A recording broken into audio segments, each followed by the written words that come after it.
Post-Crop Vignetting is another feature that's been improved in Adobe Camera Raw 6. To show you that, I'm going to open this RAW file, it's a DNG RAW file, by double-clicking its thumbnail here in Mini Bridge, or I could do the same in the standalone bridge. Or I can right-click and choose Open in Camera Raw. In the last version of Camera Raw, Post-Crop Vignetting was located under the Lens Correction tab. It's moved in Camera Raw 6 to the new tab, the Effects tab. There is another kind of vignetting, lens vignetting, that's still located in the Lens Correction tab, and those controls can be used to remove vignetting that you don't want, that's an artifact of shooting. But here, I want to add some vignetting to this photo to darken its edges and draw the viewer's attention to the center of the photo. So I'll go down to Post-Crop Vignetting here. There are two things that are new about Post-Crop Vignetting. First, there's this Style menu, and second, a Highlight slider. The other sliders were all here in the last version of Camera Raw, so I won't spend time on those. Notice that these sliders are all grayed out. That's because amount is currently set to 0. So all I have to do is drag that slider in either direction just a bit, and the rest of the sliders are enabled. So I could take this amount slider and drag it over to the right to add a white vignette around the photo, or drag it to the left to add a dark vignette.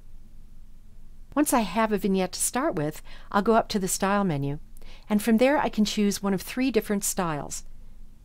I think the best way to choose one of these styles for a particular image is just to try them out. So first, Highlight Priority, which gives some emphasis to the highlights that are in the dark parts of the vignette. Now I'm going to change to Color Priority, and you'll see a very subtle change. Keep your eye particularly in this area here, and you'll see that there is a little more emphasis on color and less on highlights.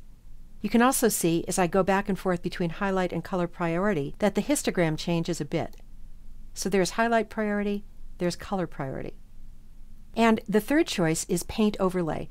I don't generally use this one because it tends to give this dull look, almost as if I were just painting with black or gray around the edges.